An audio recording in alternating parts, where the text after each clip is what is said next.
Well, thank you everyone for joining us. I'm really excited, looking forward to this conversation. We are going to be discussing how we can organize our grassroots for the coming redistricting, which is coming eventually, sooner or later here. I'm very glad to welcome Tomas Lopez of Democracy NC and Lemisha Whittington of the NC Black Alliance. And I'll tell you a little bit about their background. We're also going to be doing an overview of sort of a launch, soft launch of our new website on county commission redistricting, which is the subject of a study we've been working on for a number of months, and it turns out to be a much more interesting topic than you would imagine. As I say, we're very honored to have Tomas Lopez, the Executive Director of Democracy NC.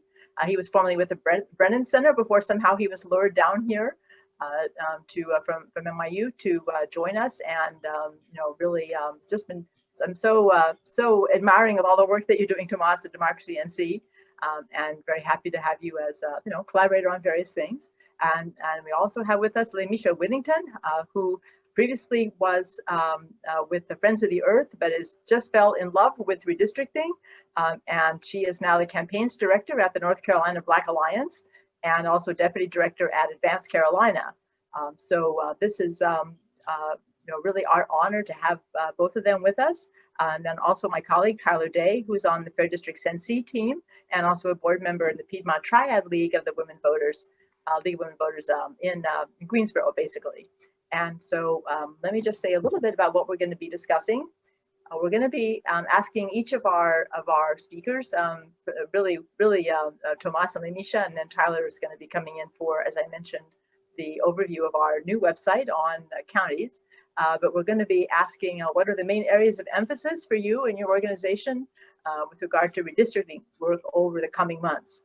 We're not exactly sure when we're going to get the data, but we expect it towards the end of September. So we have work to do leading up to that, as well as, of course, the redistricting itself. And secondly, what do you both feel are the most productive strategies to support public engagement in this year's redistricting, whether at the state or local level? How can we really get the general public involved, and how can they be most effective in doing that? And then finally, how can volunteers best contribute to getting fair maps this year?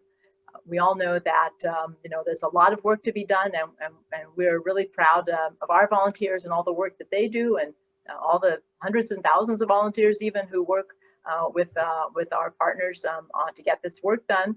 And so really asking for your advice and your views on what you would like to see people really focusing their efforts on as we go ahead now into the actual redistricting. So that's pretty much all that I have intended to say. Let's just jump on into it. Let me get stop sharing, and so that we can. I think that I have the capacity to move you guys up to the top. I think I don't know if I move you for everyone. Sorry to be ignorant of that. If you put it on speaker view, then whenever they speak, they will appear where you can find them. Why don't we start with that first question? Tomas, you want to take a crack at it? I'm glad to start with that. Thank you, Jennifer, for having me. It's great to be on a panel with Lemisha. It's great to see you. I know I haven't seen you in person for so long. I'm always actually, I know there's some folks on here who I'm really glad to see. A shout to Robbie Schultz, who longtime volunteer with Democracy North Carolina, and I know I'm missing a bunch of names as well. And thank you. I always say this when I speak with the league, but I've been involved in voting rights work for a number of years prior to my time at DMNC, and one of the highlights of my voting rights work was the opportunities I had to represent the League of Women Voters as a litigator, as an attorney at the Brennan Center, representing the League of the United States and the leagues of several other states in a series of lawsuits from 2013 to 17, and really came to know the organization as an extremely effective, dogged and committed group of advocates that has a real track record for achieving results. And so it's in that framework, right? No pressure, right? But that's what we bring bring into the redistricting process. And for those not familiar with Democracy North Carolina, not unlike the League, we are a 501c3. We are a nonpartisan organization. We work statewide to build a political process that works for everyone. And what we see as our key areas of intervention in general, right, are on our lowercase d democratic structures, the capacity of communities to take part in the political process, and on the underlying narrative around what motivates people to do the work to transform democracy, and moving all of those things in a direction where they work together to create the conditions we need to have a more just and equitable political process. That work involves grassroots organizing, it involves policy research and advocacy, and it involves strategic communications. We look at the 2021 redistricting process, and I think this may be a theme for today. I don't want to speak for my fellow panelists, and I think we see a little bit of a fluid picture. So unusual for this year, this past That's year. Right. That's right. How odd. And I think others may get into this, right? But one important thing to understand when I tell you what our areas of emphasis going to be in redistricting, before I get to that, I think it's important to know the latest, which is that, we are going to have a later redistricting process than we expected. In 2011, the last time we had, the once every 10 years, the decennial process that we're about to go into, the census provided data to the state of North Carolina on March 2nd. That is not going to happen next week. And in fact, the Census Bureau has said that they may well not provide data until September 30th. In 2011, we had a process that ran about 6 months from the formal beginning of a map making process to maps being passed, and then there were some additional things that happened that year that had to do with legal structures that were in place then that are not now. But what all that ends up is that we could have a process that it really isn't going to begin any earlier than late summer, and actually might not begin until it's the fall. And I think that is increasingly likely that we may not have that data really underway until fall. And that raises questions about, okay, when does public input take place? How does it look like? And what happens when, knowing the leadership that we have in our General Assembly, which has sole control over, what the maps look like, what does that mean for potential litigation that takes place after the map making process and the window for litigation that takes place? Many questions. What we know, though, is that to achieve what we want in terms of redistricting, right, we want fair maps, the fairest maps possible, right, under the circumstances. And we want for the public to have a meaningful voice in that process. Even if that meaningful voice doesn't affect what our lawmakers do, it can end up being important to creating the record for litigation, and also for future policy debates over what redistricting looks like. So this is not something to sit on the sidelines about.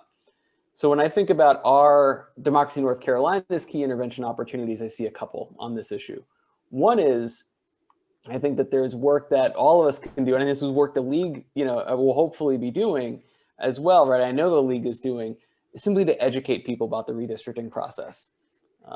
Our friends at, of some partner organizations, and we've been involved in this in a smaller way, have been doing these crowd academies, redistricting schools, these 2-day programs that really get into the nitty-gritty of what redistricting is, how it works, how to influence it. And we can't have a giant amount of people necessarily take part in a 2-day program, but all of us have the capacity to distill the key lessons of what it means to be involved in the redistricting process, what it means to community, and to ask people to consider what it means to their community in particular, and then get people on board. So that's the first thing, right? And we have a runway this year for our education because of that delayed process. That's the silver lining, right? If we were getting the data next week, we would be scrambling to figure out how we can get as many people knowing about redistricting as possible. We've, this, again, not ideal, but the flip side is we've got some time now to build out some programming to get people engaged. Second thing is we've got people engaged, we've got to get them on the record as part of the formal redistricting process to create every opportunity we can for people to get on the record and to mobilize people to get on the record to talk about their communities and the impact that redistricting has in their communities. That will go toward creating the conditions that we want to achieve for the fairest maps possible in the formal process, but also any litigation that comes out of it.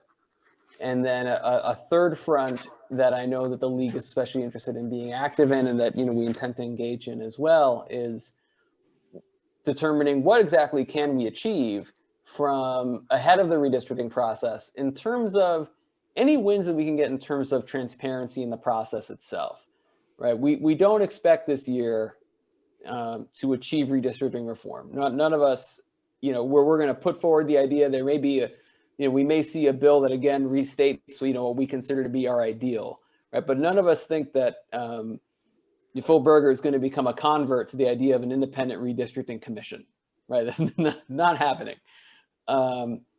But is the General Assembly leadership, whether because of the history of litigation in the last few years, maybe political reasons, for appearances, would they be willing to, put some things on the table that make the process more accessible to people? We don't know, but that is another front in which we may be trying to be active as well. So I would name again those things, right? Education, participation, and transparency. So I'll leave it there and throw it back to you. Okay, well thanks very much. Lamisha, you might want to say a little bit more too about the NC Black Alliance and Advanced Carolina and people really should be familiar with the Black Alliance, which is the sort of the membership group for all of the Black elected officials across the state, of whom I suspect there are probably, I don't know, hundreds for sure, possibly more, possibly much more than that.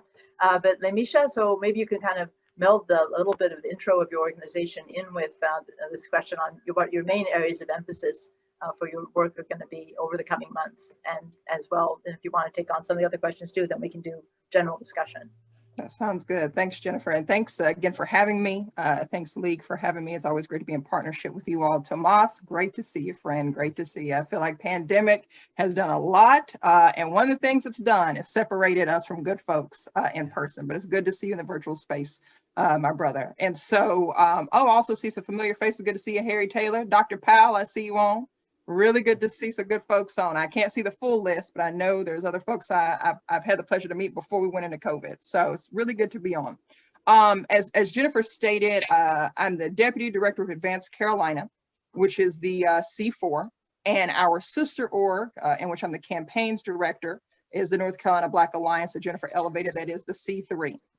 Historically, the Black Alliance has been around closer to 20 years than not, and it formerly was the North Carolina Association for Elected Black Officials. And so the title, the name was kind of overhauled to North Carolina Black Alliance in order to truly encompass how to connect Black elected officials with the community. And we have taken the strides to be that bridge. And so annually we have a North Carolina Black Summit in which Black elected officials come together to hear the latest news as far as trainings and how we're supporting their efforts, as well as what are the community initiatives that are coming from the ground.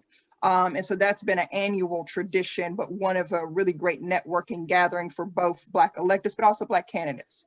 And so our programming, however, is again in community. How are we doing deep community organizing? And how are we elevating from models that we call our county tables? We have coordinators who lead the work in meeting with diverse stakeholders within the Black community that come from the Divine Nine, faith leaders, educators, school board, elected officials, entrepreneurs, and they comprise these county tables. And each year these county tables work on what are the most pressing issues in the community? How can we be informed?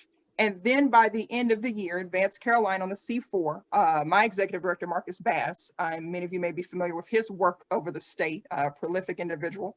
He runs the expenditure side. I run the primary purpose side. So on the expenditure for the C4, those county tables now get to choose who they want to elect and endorse more explicitly for local elections and then state. And so we don't tell them who to endorse as their community. Instead, we support them with the C4 and being able to distribute the appropriate materials such as, voter guides, voter ballots. We work with Democracy North Carolina on the guides. And so those are examples of how we're amplifying different campaigns. We've been able to, just to keep it briefly, I don't know if I can, Jennifer, can I share my screen? I was going to show them one flyer. I think will be context. Can I do that? If not, don't worry about it, but I just wanted to. Yeah, I think we have to make you co-host in order for you to do that, I think. Okay, no worries. But we were able to do such campaigns last year as the Favored Five, which were the 5 Black women that were on the ballot from former Commissioner Jessica Holmes, who was running for Commissioner of Labor, to, of course, the Lieutenant Governor race supporting the Honorable Yvonne Hawley. So these were different individuals that were on some of the support ballots that we did. So that's just some Advanced Carolina. We also operate in space around redistricting, of course, in our democracy, which is how we have the honor to work with you all in different spaces. But we also tackle environmental justice, economic justice, and criminal justice reform, because we know the cumulative impact on communities. Our communities create many impediments from the ability to access public education that can actually speak to the severity of the impacts they hold, but also creates barriers when they're accessing the political and civic process. And so that's a bit more about. I you co-host. If you do want to present, go right ahead. Oh, okay. Okay. I was just going to show a flyer so folks can just see some of the print materials that we do. So when we're talking about what are our focuses this year, this is just an example, right? So we produce such literature as this when we've identified candidates that we want to support, again, from the county tables and also from the leadership and being in relationship with Black elected officials. So this is just an example. We were able to run ads through the Daily Drum and make sure that it was local, right? What is a local context and how are we really elevating? Because we know our communities, oftentimes we've heard you get to the ballot box and you don't know the person. You're just kind of guessing based on political party affiliation if you're not familiar with folks down ballot. We know the top of the ticket, folks are usually familiar because of the affordability of those races affords the opportunity to have more radio ads, more billboards, right? But down ballot, we know that campaigning is a bit tight. So this is just some examples of how we were able to and how we use the urban radio market to also be a part of our community organizing strategy. This is just an example of supporting another candidate last year in one of the top urban radio stations. So I just wanted to kind of show some of the brevity. We also work on, again, the through line of redistricting and how it even intersects with environmental justice, which is a part of my specialty, as Jennifer is well aware. And for the past several years, and then I'll jump, and this is part of the answer to the question, but I'll jump into where we are as an organization. For the past several years, I'm from North Carolina. I'm a native. It's actually my hometown in this picture behind me, even though I live in Wake County area now. And my family's been here for generations. I mean, we are Afro-Indigenous, so we've been here. And so we have unfortunately experienced the gerrymanders that really became popular in the 1980s between both Democrats and Republicans.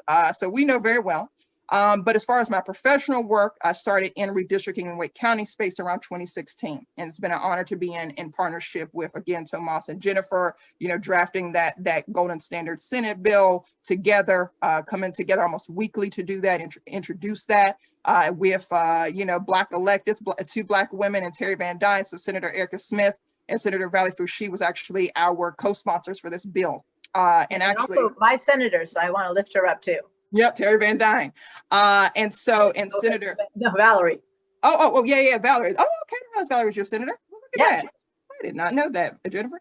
But Valerie, Senator Fouché, is also our chair for the North Carolina Black Alliance. And as many folks may be aware, also the chair of the Redistricting Commission inside the General Assembly. So you can kind of see all the intersections for us. And so over the past years, I've worked with Jennifer and Tomas and others to create and for me ground communities of interest. right? When we're talking about engaging communities, how are we talking about their issues and making them see themselves in the map, right? It's not just static data, it's actually you. And so it's good to be with Advanced Carolina Black Alliance. So where are we with our organization and what are our goals? It's really in perfect alignment, almost with everything Tomas elevated around public education, definitely about prioritizing that first prior to advocacy. Looking at the timeline, being pushed back definitely allows us more opportunity to engage our communities with deep education. Now, here's the thing with Black communities, BIPOC communities as well. And so I want to ground us in a little bit of history. Now, we've been working, you know, I'm deep into community education. We've done statewide tours together. I led an environmental redistricting tour, which Jennifer joined us on. There's been, even being in fellowship and partnership with SCSJ, I was one of the co-authors and editors of the crowd redistricting curriculum. I was one of the crowd trainers and also was a part of the selection committee to choose the crowd fellows. So community organizing at the core of who I am, right? But as far as our organization, we have to look historically that the past decade, we've had to analyze through data, and of course, being community, that we've seen more communication strategy and terminology in our communities was more influenced by white organizations and white groups. They were running the strategy around redistricting reform. And unfortunately for us and for everybody, let's say that bluntly here, it led to a compromise downstream.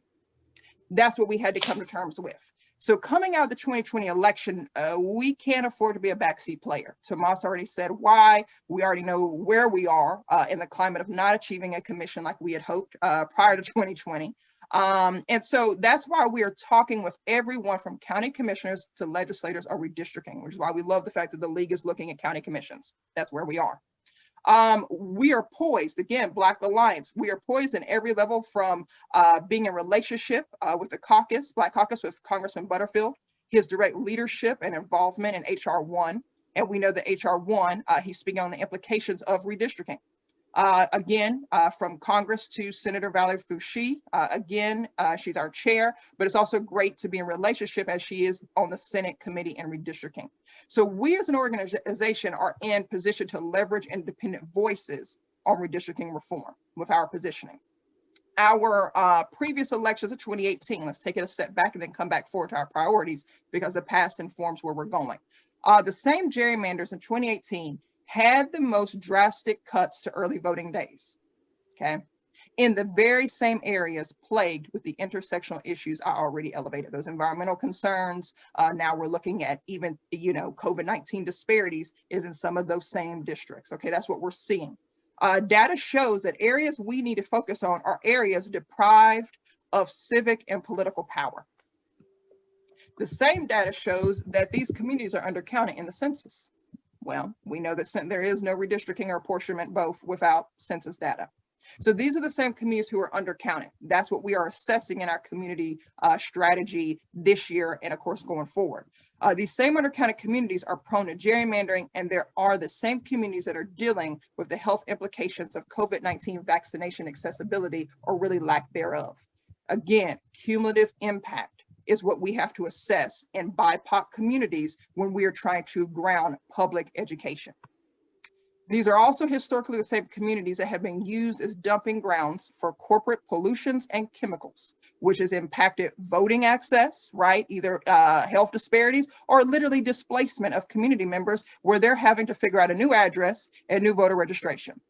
It's the same impact on the hurricanes, displacement of a lot of residents. A lot of folks have, I know personally, again, I'm from the mountains, they have, folks have gone from the east to the west. How are we looking at that in our, again, accessibility? We're seeing the same impact on returning citizens. When a returning citizen, and this isn't across the board, but when they come home, when they're released, guess what? They're usually required to go to a halfway house for 14 days. They may register, and we may have folks there to register, but where do they go after those 14 days? If they go to their mom's house, a county over, their registration is no longer valid.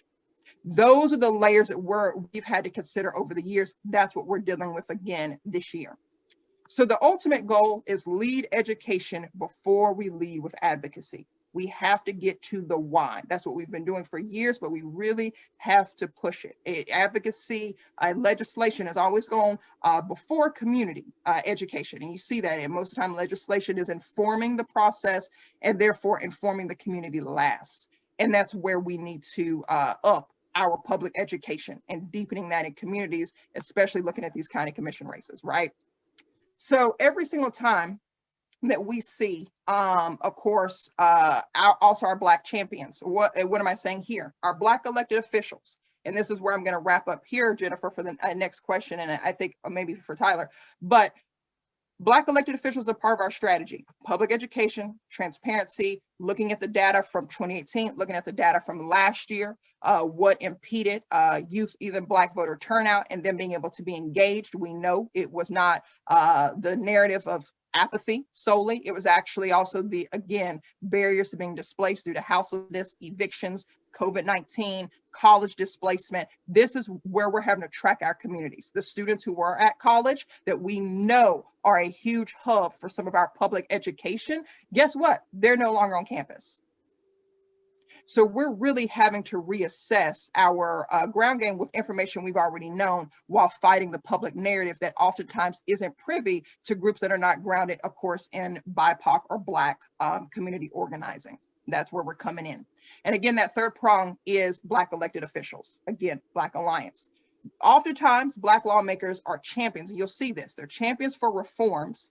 But what happens behind the scenes, though, is they're never truly brought into grass tops conversations around reform. So you have a dissonance. They're the champions, but are they in those preliminary conversations to actually predetermine and help build consensus around what would help BIPOC communities and our communities overall as we're talking about democracy? So what we've seen is every single time it comes down the pipeline, we find ourselves as an organization, I've experienced it many times, is that we're usually asked what we think or what the elected officials will think and what will Black elected officials be activated on. The reality is there's already activation. What we need is an investment in a more mature conversation to where we're bringing these Black elected officials into the conversations so they could continue to do what Senator Valerie Foushee did. We were able to say, can you co-sponsor this bill because of those kind of relationships? We need to make that a priority and see that going forward. And so instead of bringing them in when the plan is baked, we as a North Carolina, we can't afford to tolerate that, right? If we're going to build what we want in community, but of course, build what we want to actually see in redistricting reform. And as Tomas said, fair maps. And so we're prepared for that. And that's some of our main objectives: public education, but for advocacy, collaboration with such groups as League of Women Voters, Tomasa DMNC, and many others. And then third, centering our Black elected officials to be able to, again, inform the strategy, being that we have direct communication from Congressman Butterfield to Senator Foushee. Thanks, Jennifer. Yeah, well, thank you so much. I mean, one of the things that has surprised me, I have much less of a history in the state, in that I only moved here in 2016. But one of the things that has really surprised me in the redistricting area is that, as you say, I mean, education is really critical. That doesn't surprise me. But that indeed the elected officials, including many legislators, do not really know that much about this whole process. And so really, you know, I think it sort of makes sense because as a practical matter, they have very little ability to influence it unless they're in the leadership in the majority party. And I think that's been the case regardless of who's in control. That's not a partisan remark.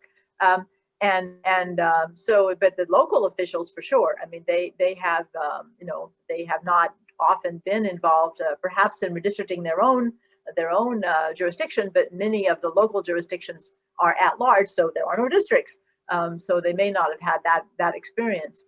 But yeah, I mean, I agree with both Tomas and Lamisha. I mean, we're really talking about educating, engaging, and then really mobilizing, because it is so important, as Tomas was pointing out, that people, you know, get directly involved and make those specific comments and get the guidance and the assistance to really be able to make their case in a convincing way, and to define their community. What do they mean by their community? What should be kept together? What should not? I mean, LA is really very passionate about the importance of the environmental jurisdictions in terms of the watersheds and pollution issues and flood issues, all the other kinds of things that arise from environmental concerns, it's not just the name of your town and where its boundaries are, but there are many other ways of defining, and it's really only the people themselves who can define their communities and come together to do that,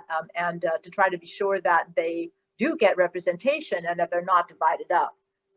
I think we all know that there's a long and not very pleasant history of racial gerrymandering in the state, as well as partisan gerrymandering. And part of fighting back on that is saying, no, you just divided this historic community that wants to be kept together, or but we're over here and they're over there, but we consider ourselves one community and we should be in the same district. So what, how would you really like to see? I do want to leave some time for us to present our website, which we have been putting a lot of work into, and it's more than a website, folks. It's really an organizing tool and has a lot of information on it. And really, Tyler's done a lot of the work, and then another volunteer of ours, Bill Morissette, and a fourth team member down who lives in Raleigh, and our other fourth team member on the county with me is Ted Moan down in Cumberland County, a former city council member. So those offices will also be redistricted. And there's a real problem in the municipal elections. I want to also bring this to people's attention, because the data will not arrive until after what would have been the filing date. Those elections are most likely either going to be postponed so that they can do the filing in the primary and the general, or they actually may, in fact, just roll those into the following year's election. It's not clear when the data is going to come, and therefore it's not clear. And different localities may make different choices, and the legislature may also weigh in on how that's going to be handled this year. So that's an additional factor, particularly for the municipalities and the school boards and other things that would normally be running elections this year. So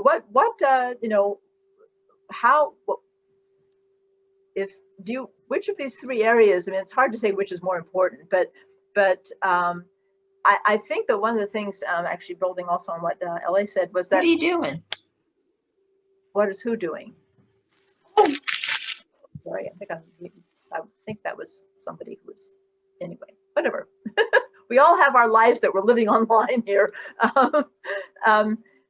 Is it precisely, how can we think that we know there are a lot of local groups out there, and they have their issues, whether it's environment or education or, church groups, et cetera, all kinds of different groups.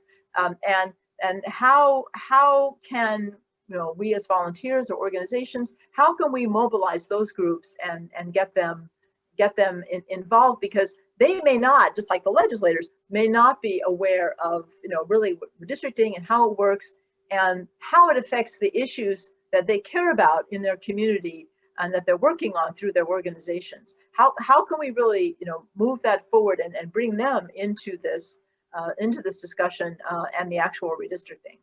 Either one of you can take a crack at that, or both, obviously.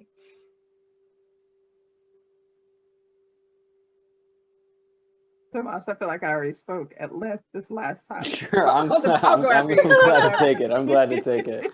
So I want to hone in on the question, the piece of the question you raised, Jennifer. It's like, how do we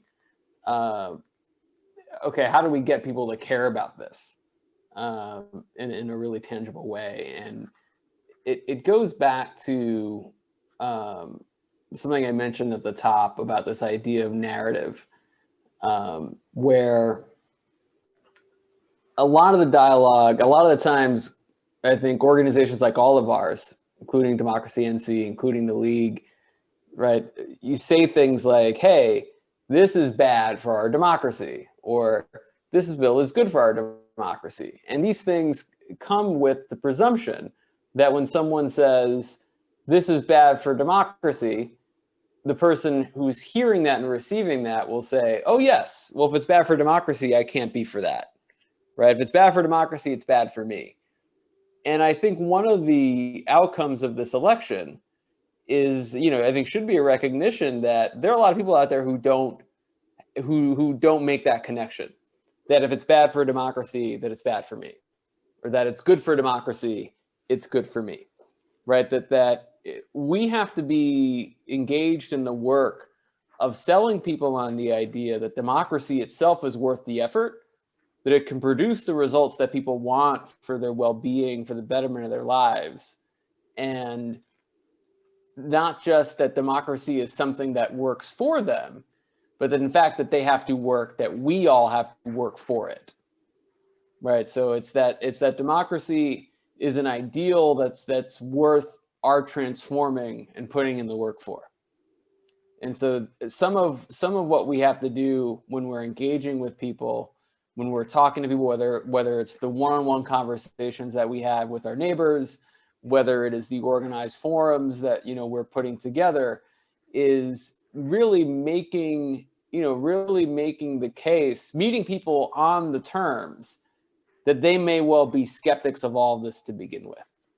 You know, everybody who's on this call has, is not representative of the people who are so tired of, who just think about, anything related to politics and say the hell with it, right? I think about my own parents who say, we're glad you found something to do with your life that you're happy with doing, but we don't want to do anything like that. Don't bother us with this, right? And we've got to meet people on terms where we're both listening to where people are on this, right? I think that has to be part of the process. We have to listen to where people are on this. And we've got to be willing to engage with the idea and then have the argument, okay, why is all this worth our time, especially in a political environment where, we sort of can imagine what the result of redistricting itself is going to be, right? So we've got to put it in the context, of a longer set of efforts, and that requires both leveling with people and making it accessible in some way. So I know it's a little abstract, so I'll be happy to, play more around with that, but I'll start there. Well, let me just interject before I give LA a chance just quickly. Yeah, the league at one point, our members, we have around 2,000 members across the state, all dues paying, and they're interested in all kinds of issues of health and education and local issues of different sorts. And at one point, the league, the National League, decided that we were getting too scattered and we needed to recommit precisely to that democracy agenda, what we call making democracy work, which includes all of the voting issues, whether it's redistricting or registration or voter protection, voter services, all the kinds of our online voter guide, all the things that we do. Because if we don't have our democracy, we're not going to get those other things. And I think that really applies to redistricting. It's much harder if you don't have a legislature that's going to be that needs to be responsive to the voters, and they can be held accountable at the ballot box. And if that's not the case, if they're in safe districts where you basically can't vote them out, then it's much harder for the voters to really get what they want from their elected officials. But I mean, we certainly are preaching to the choir when it comes to the league and making democracy work. We do a lot. We do our best. We haven't gotten there yet. LA. Sure. In plus wanting a few things that Tomas was saying, really everything, but some I want to highlight around the language and community and making sure that what is said around redistricting to bring folks in is also what the culture resonates with. And so the history of redistricting and the creation of redistricting didn't just come up 10 years ago, right? This is the foundation of our political process. So we also can't ignore the historical impact and legacy on access to redistricting for Black communities and Brown communities. So we have to both look at the history here. So when census and redistricting was created, my ancestors were enslaved, and legally we could be counted for the political apportionment, the power for folks to gain, right, office. So it isn't happenstance that our elected leaders in that time, that presidents of the United States had enslaved people, right? That's how they got there. It literally was the system. So we could be counted, but we literally couldn't vote. So it was our bodies, right, absent of our voices. That's the historical legacy of redistricting and the census and voting. That's where we come from. Now we say, okay, slavery was abolished. Yes, it was. But antiquated laws continue through the Black Codes. There were several civil rights acts that was passed in the 1800s that most folks don't talk about in mainstream media. The Civil Rights Act of 1964 and then the Voting Rights Act, which I'm getting to in 1965, that was a continuation of the courts going back and forth over let's not do civil rights, let's do civil rights. It was literally a cycle. That's where we're in. America is very cyclical. We're still there. History repeats itself. So we had civil rights acts in the 1800s after the emancipation and abolishment of slavery. But who was grounding redistricting community education when you're fighting it from Reconstruction and Jim Crow? We're still alienated from the process if we're still fighting to be counted, right? Women were fighting for the right to vote. Black abolitionists and white abolitionists were fighting for the right to vote. We were literally in the middle of human rights. So you think about the legacy of how have we brought community in since then? 100 years after emancipation, then is the Civil Rights Act. All the bloodshed, the pain, the atrocity Jim Crow era brought, it birthed that labor and that sacrifice of many of our ancestors and elders who are still alive. Many of our folks are still alive from that era. Many folks here already know that. But we have to ground that this is recent history. This is how redistricting has been separated from our community.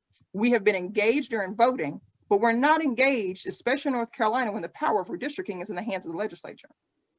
Why would communities be engaged at that most critical point that they should be engaged, right? This is where your voting districts come from. This is how you get predetermined candidates, if we really want to be frank about it, but yet and still you're not involved in the process because we don't need you, because the legislature has the authority and all of our county commissions, school boards, every level has the authority.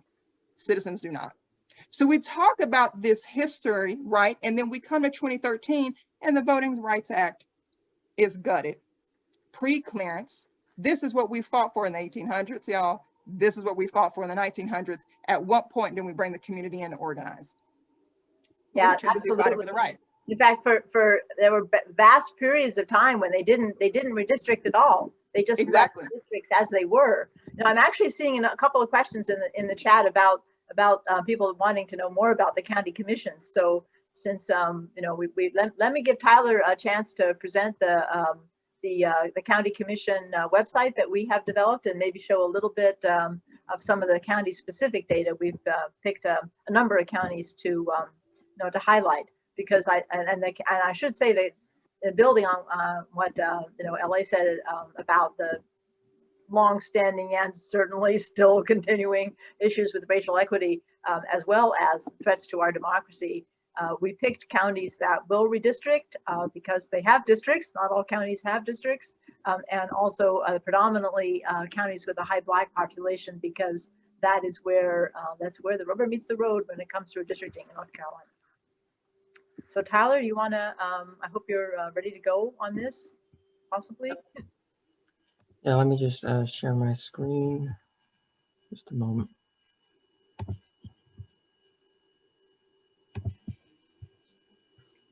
Okay, can you all see my screen? Let me just also say very briefly that we did a webinar on county redistricting, and you can find that on our YouTube site. Yes. So this is our homepage for our new website. We're really excited about this, and we think it's going to be a really great resource for people to learn more about county redistricting and their specific counties. So we just have an overview of what's going on here on the home page, and we do have links here to actions that you can take, forming a local team in your community, organizing a workshop, and adopting our Fair Counties resolution. And I'll talk a little bit more about that in a moment. And we have a little video here about county commissions. You can learn more about what county governments do, why they're important, why they matter. A lot of people don't know about all of the things counties do. And we have a diagram explaining that. So let's see here. And we have a newsletter sign up, so you can sign up to get updates on our website. Right there. Let me go. Okay. So if you go to the redistricting tab up here, we have a few different guides. We have a fair redistricting guide, And this basically just takes you through the process, explaining what you can do, the steps that you can take. And so we talk about how to get the conversation going in your community, how to ask your commissioners about reforming the process, and how to get your neighbors involved. And we go into a lot of detail talking about what a fair and open process looks like. So there's lots of information here. I'm not going to go through all of it, but you can read it. And again, we also have more information about specifically what county commissions do. So let me go to our communities of interest page here. So we talked about, I know Lamisha also talked a lot about communities of interest and how important that is. And we talked about this at our last webinar with Representable. And so this basically explains communities of interest, and we have links to Districter and Representable where you can actually create your own community, and that can be used in the coming redistricting. You can tell commissioners and state legislators you want these areas to stay together.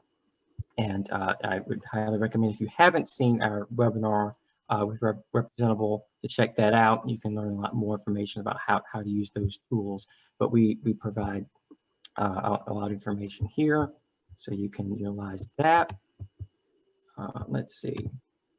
The redistricting and gerrymandering page just talks about the basics of what redistricting is and what gerrymandering is. Pretty much explains that. And this page, I think, is really insightful. When we started this, I didn't know a lot about, I didn't realize that there were so many different commission structures in North Carolina for these county commissions. So, and the type of structure that your county uses has a big impact on the type of representation that you get. So you've got single member districts, which we highly recommend. If they are drawn in a fair way, then this can result in communities being represented well. But you also have multi-member districts where you have certain, you have usually fewer districts and a good number of people representing those districts. Forsyth County is an example of this. And then you have at large, which there are no districts, and all the commissioners are elected countywide. And this often has led to problems in terms of representation for minorities. We've seen that in many lawsuits that have been filed, especially in a lot of our eastern counties. And we talk a little bit more about that further down the page. You'll see more about that. And then districts at large, which is kind of like at large, but the representatives have to reside in certain districts, but they're still elected at large. But again, we explain that here. And I won't get into too much detail because we got a lot to get through. Our focus counties, we have 100 counties in North Carolina, not all of them. As I said, some of them have at-large systems, so they don't even have districts. But, we decided to focus on these 13 counties, which are redistricting, and we think may be prone to some gerrymandering, in part because some of them are gerrymandered, and you'll see that in some of these maps. So we have these counties, which you see here: Anson, Cumberland, Edgecombe, Forsyth, Guilford, Halifax, Lenoir, Nash, Pasquotank, Robeson, Vance, Washington, and Wilson. And we have an overview showing you what type of district model they have. Some of these have single member districts, some of these have a combination of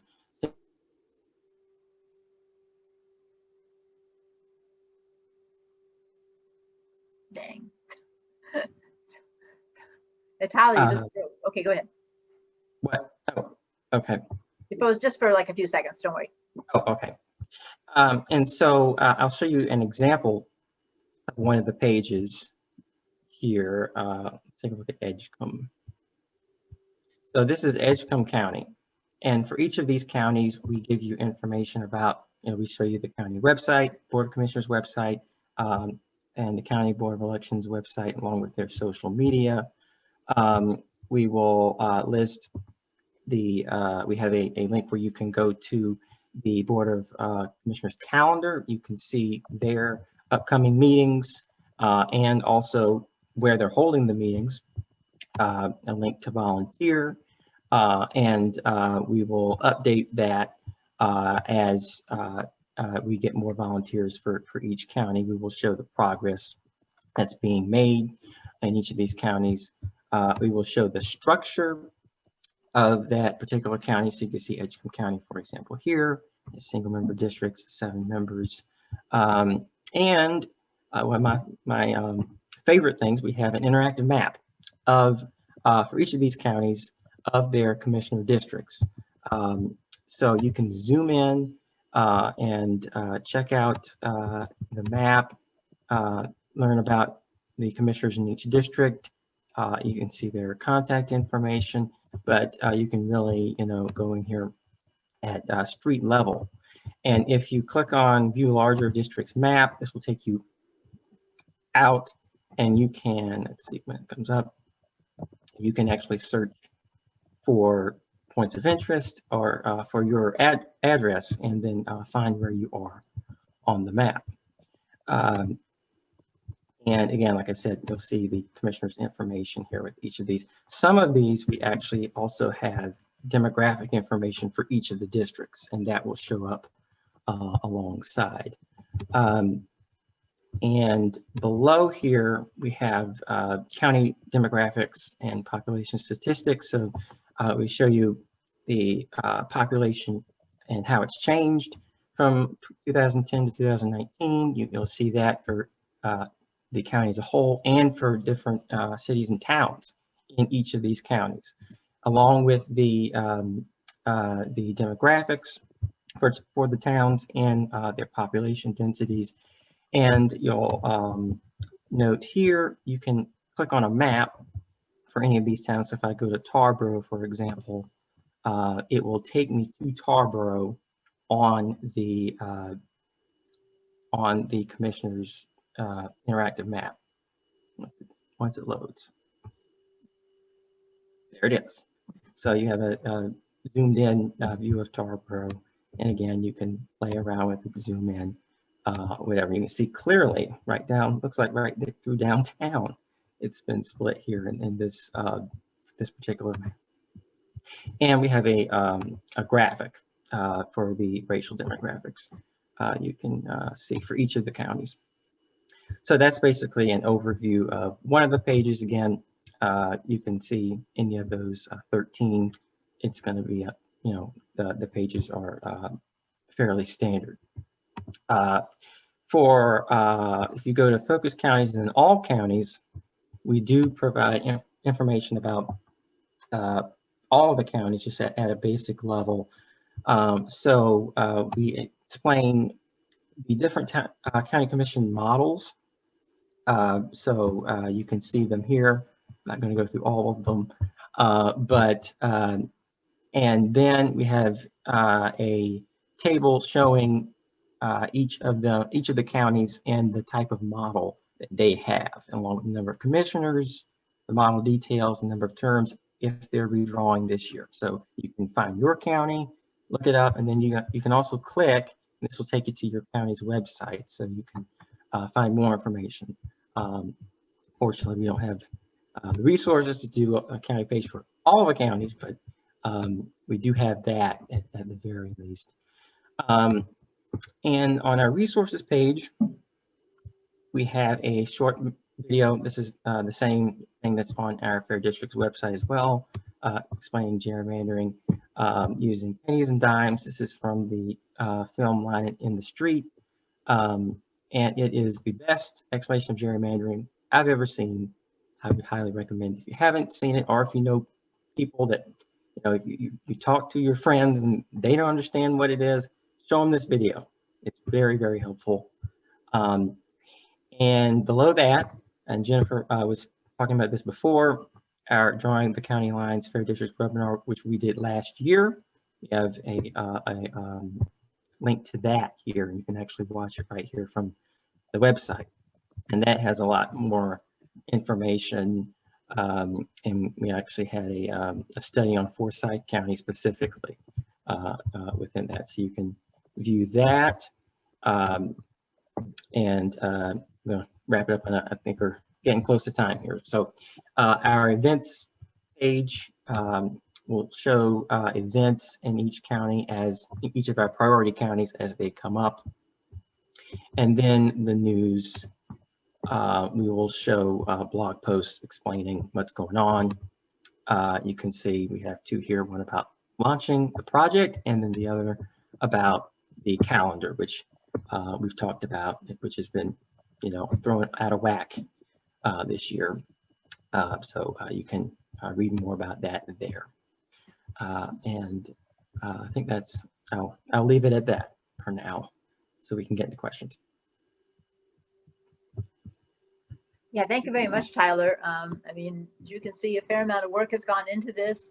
When we got started, we were hoping it would be possible to change the county commission structures, but basically it's too late to do that unless you got the legislature to adopt a bill to do that, which they can do, because you have to, normally you'd have to put a referendum on the ballot, and obviously you cannot get a referendum done prior to this year's the 22 election. Rather, there's not a county-wide election. God knows what the elections are going to be because of the current situation, but it would not be possible to do a referendum in time for the 22 election.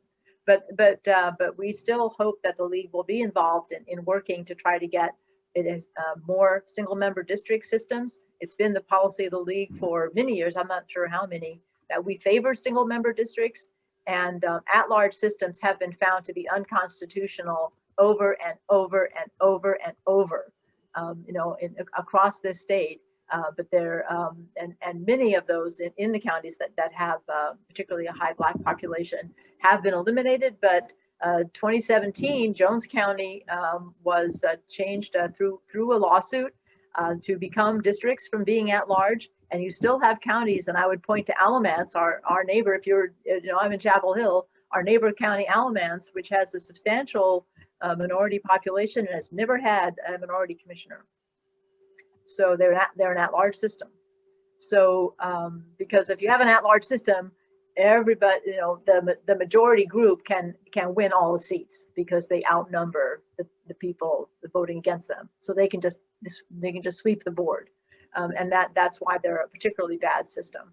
But we can't change them now, but we can try to get better districts in the counties that have districts, and having people volunteer and get involved in working on this stuff and helping to educate people. This website is obviously both for educating, but also as a tool for organizers where they can post their events and reach out to other people and see what other people are doing during the coming redistricting. And that's really our intention, with this website is to facilitate that organizing work, and we certainly welcome we're very proud to have hosted both Lemisha and Tomas as our guests to talk about what their great organizations are doing.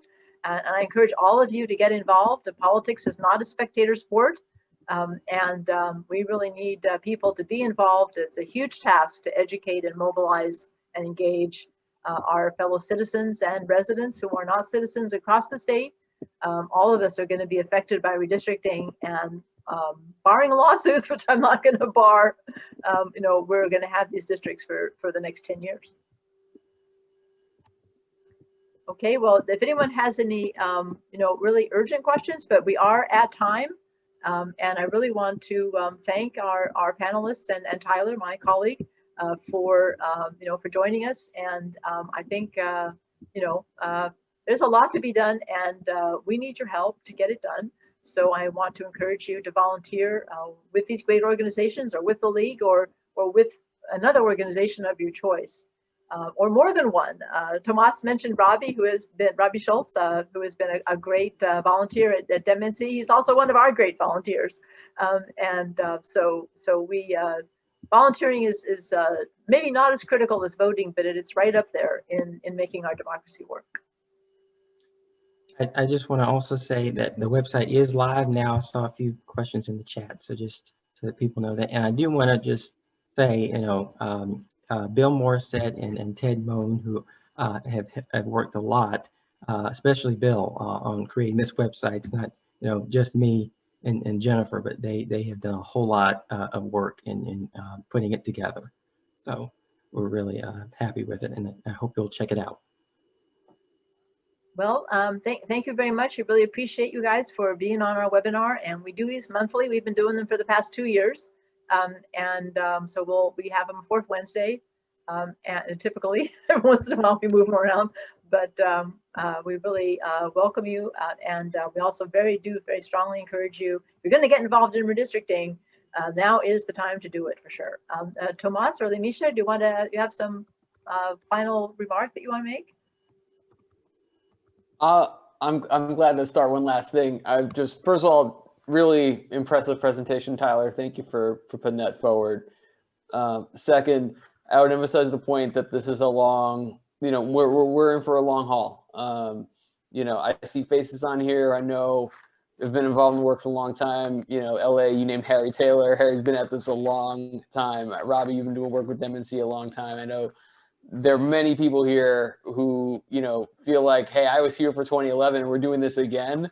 And I think part of the work ahead of us, is around expectation setting and ambition setting to view the redistricting process that's ahead of us, not just in the context of the maps that come out of it, but in the election cycles and organizing work that has to follow. Just echoing Tomas's sentiments, Tyler, phenomenal. I love data. So seeing all of that in one place, beautiful. So just love it. And thank you, Jennifer, again for having me. It's always great to be able to share what we're doing in our corner of the world. But the thing is, we can't get it done if we're all siloed in our corner. So we have to do it together. And so that's what is great being here today, is being able to say, okay, this is what we're doing. This is how we're seeing it. This is our communities. But it's great to be able to share that information with other advocates, strong advocates that can say, hey, let's join together. Have you seen what's happening over there? How can we work together? And so just appreciate the opportunity to be here to foster that unification, but also look at what Tomas has said. It's a marathon. It's not a sprint. We've done this. Both parties have done it to us, if we're going to be frank, which is why it takes the people to really move the pendulum. So thank you again, Jennifer. Thanks to the league. Well, and the only thing I can say in closing is, and I'm expecting the response back from some of you guys, stronger together, not one step back. Okay, well, thank you very much, guys. And we have recorded this, and we will be posting it once it gets cycled through. The counties are important. They do a lot of things. You talk about the justice agenda in terms of they run the jails, they fund the elections, they fund the schools, they fund the public health system locally. So many other things, and it's very important that those things, for them to be equitably delivered to the people, then you need commissioners who are paying attention to their voters. So this is super important. We're hoping to add more counties as we go along, but wherever you are, please do get involved. So thank you very much, and we will bid you good night.